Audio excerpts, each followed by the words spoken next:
आज हम एक ऐसी पेंटिंग की बात करने जा रहे हैं जिसकी कहानी बहुत ही अजीब और हैरानकुन है। एक ऐसी पेंटिंग जिसने एक सदर तक को मुतासर किया। और हाँ, ये तस्वीर उम्मीद की है, लेकिन एक ऐसी उम्मीद जो शायद हमने पहले कभी ना देखी हो। तो इस पेंटिंग का नाम है होप, यानी उम्मीद। लेकिन जब इसे देखते हैं तो उम्मीद तो दूर की बात, एक अजीब सी मायूसी महसूस होती है। यही तो इसका सबसे बड़ा तजाद है।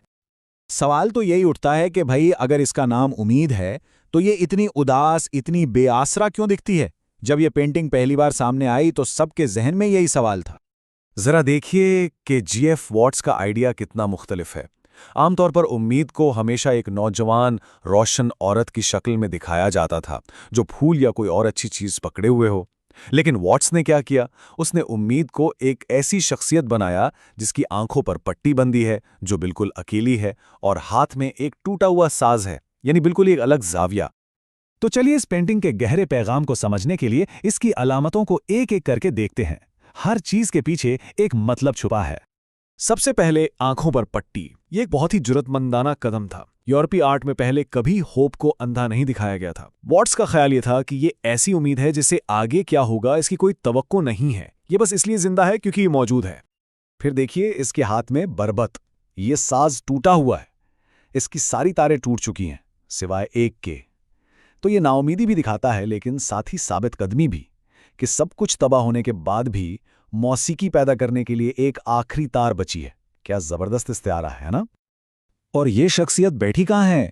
किसी कामिल गोले पर नहीं, बल्कि एक ऐसी दुनिया पर जो खुद नामुकम्मल है, बादलों में घिरी हुई है। ये फनकार की अपने दौर की फिक्रों को जाहिर करता है। मतलब एक ऐसी दुनिया में उम्मीद जो ऐबों से भरी हुई है। ये आइडिया आज भी कितना मुताल्लिका लगता है कि हमें एक नामुकम्मल दुनिया में ही उम्मीद ढूंढनी है। लेकिन एक मिनट, एक और तफसील भी है। अगर गौर से देखें तो पस मंजर में एक बिल्कुल छोटा सा सितारा है। ये उम्मीद की एक हल्की सी झलक है, लेकिन मज़े की बात यह है कि जो शख्सियत है वो तो उसे देख ही नहीं सकती, क्योंकि उसकी आंखों पर तो पट्टी है। तो ये सितारा शायद हमारे लिए है, देखने वालों के लिए। तो आखिर जेफ वॉट्स ने उम्मीद को ऐसे मायूसकुन अंदाज में क्यों पेंट किया? इसको समझने के लिए हमें थोड़ा वक्त में पीछे जाना होगा और उस दौर को देखना होगा जिसमें ये पेंटिंग बनी थी। ये वक्त था 19वीं सदी के आखिर का बरतानिया, और ये दौर बड़ी बेचैनी का दौर था। माइशत मुश्किलात में थी। सनती इनकलाब की वजह से मुआशरे में एक अजीब बेदिली फैल रही थी। नए नए फ़लसफ़े आ रहे थे जो उम्मीद और खुदा के वजूद पर ही सवाल उठा रहे थे। इसी माहौल में जीएफ वॉट्स ने उम्मीद के पुराने तसव्वुरात को चैलेंज करने का सोचा। और जीएफ वॉट्स ने खुद उसके बारे में क्या कहा?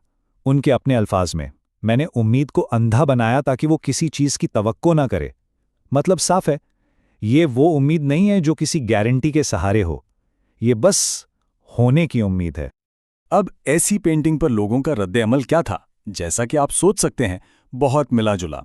कुछ लोगों ने इसका मजाक उड़ाया, जबकि दूसरों के लिए ये जिंदगी बदलने वाली साबित हुई।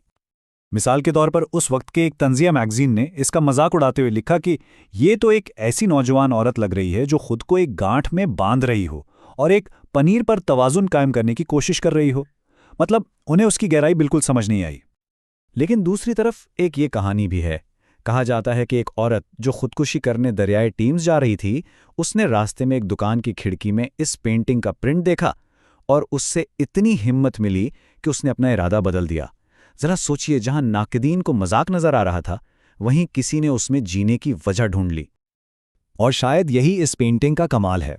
इसका जो इब्हाम है, इसका जो वाज़े ना होना है, वही उसकी सबसे बड़ी ताकत बन गया। क्योंकि उसका कोई एक मतलब नहीं था, तो हर देखने वाला इसमें अपनी कहानी, अपनी उम्मीद या अपनी मायूसी देख सकता था। ये एक आईने की तरह बन गई।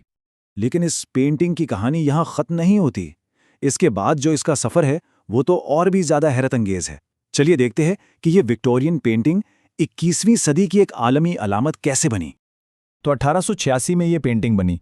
फिर सीधा 1959 में मार्टिन लूथर किंग जूनियर ने इस पेंटिंग के थीम पर एक खुतबा दिया।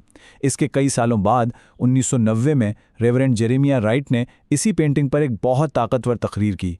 और फिर 2004 में इसी तकरीर से मुतासर होकर बराक ओबामा ने अपनी मशहूर ऑडेसिटी ऑफ होप स्पीच दी। जरा सोचिए, एक विक्टोरियन पेंटिंग सीधा अमेरिका के शहरी हुकूक की तहरीक से होती हुई एक मुस्तकबिल के सदर तक जा पहुंची। कितना अनोखा सफ़र है। ये रेवरेंड राइट के इस खुतबे के अल्फाज हैं जिन्होंने बराक ओबामा को इतना मुतासिर किया था। उन्होंने कहा, इसमें यह जसारत है कि वो मौसीकी बनाए और खुदा की हम्द करे इस एक तार पर जो उसके पास बची है। उन्होंने इस पेंटिंग के असल पैगाम को पकड़ लिया था, मायूसी में भी कुछ तख्लीक करने की हिम्मत। और इसी जुमले दी ऑडेसिटी ऑफ होप यानी उम्मीद की जिसारत को बराक ओबामा ने अपनी 2004 की तकरीर, 2006 की किताब और फिर 2008 की सदारती मुहिम का मरकजी ख्याल बना लिया। एक 100 साल से भी पुरानी पेंटिंग का पैगाम एक पूरी सियासी तहरीक का नारा बन गया जिसने करोड़ों लोगों को मुतासिर किया। तो आखिर में ये पेंटिंग हम सब के लिए एक सवाल छोड़ जाती है, एक चैलेंज। ये हमसे पूछती है कि अगर ये दुनिया टूटी हुई है और उम्मीद सिर्फ एक आखिरी नाजुक सा तार है, तो हम उस एक तार से कौन सी धुन बना सकते हैं? इसका जवाब हम सबको अपने अंदर ही तलाश करना है।